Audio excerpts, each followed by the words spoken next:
médiation professionnelle, c'est plusieurs institutions, une chambre professionnelle, la CPMN, qui est un syndicat professionnel, un centre de formation, qui est le PMN, et puis Via Médiation, qui est ce qu'on appelle le réseau de développement de la médiation, qui est destiné à développer les relations entre les médiateurs et les entreprises, les associations, les organismes publics, les tribunaux, les professionnels, les professions libérales.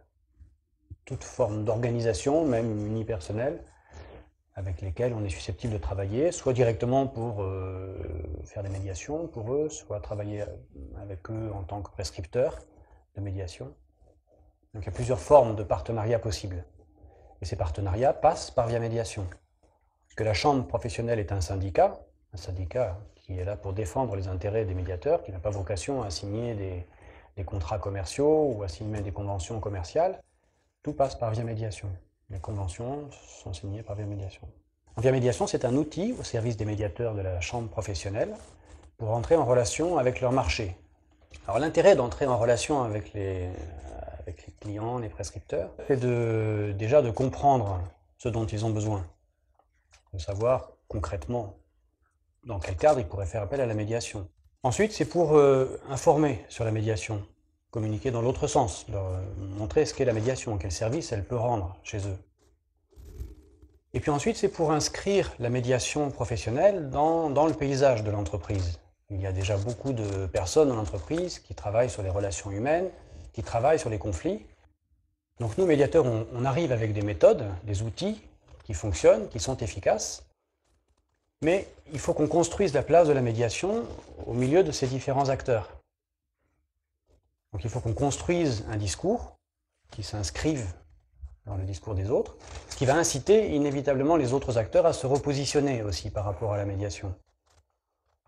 Voilà, donc l'intérêt d'établir cette relation, c'est de construire comme ça le positionnement de la médiation dans l'entreprise. Comment la médiation professionnelle se positionne par rapport au service client, par rapport aux acteurs de la relation humaine de l'entreprise, par rapport aux syndicats, aux responsables, aux délégués du personnel. Alors comment ça se concrétise en pratique?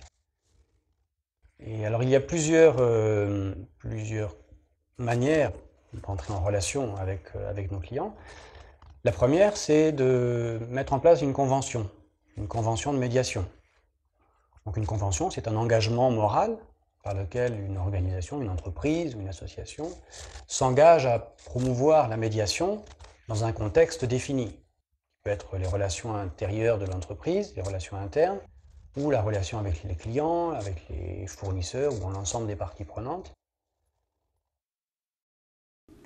Donc les conventions Via Médiation sont porteuses du sens de la médiation professionnelle, en ce sens qu'elles sont là pour privilégier la qualité relationnelle au sein des organisations. La première convention a été signée avec Biocoop il y a maintenant quelques années. Aujourd'hui, elle se développe dans toutes les organisations, que ce soit des entreprises, des associations ou même des tribunaux, pour valoriser cette implication de l'entreprise dans la recherche de qualité des relations au sein de son organisation. Les Espoirs de la médiation, c'est un événement qui a été créé et mis en place par la Chambre professionnelle de la médiation et de la négociation. Cet événement vise à remettre un trophée aux organisations qui ont fait de la médiation, de la qualité relationnelle et du dialogue social une priorité dans l'année. Alors pour être nominé aux Espoirs de la médiation, il faut que l'organisation ait au moins mis en place un des 3 critères suivants qui a été déterminé par le jury. Le premier critère est d'avoir fait appel à un médiateur professionnel pour mettre en place un processus structuré, en interne ou en externe, pour traiter les conflits. Le deuxième critère est d'avoir, dans l'année, priorisé la médiation professionnelle en lieu et place du conflit devant le juge et devant le tribunal. Le troisième critère est celui d'avoir fait appel au médiateur professionnel pour développer le dialogue social et la qualité relationnelle dans l'entreprise.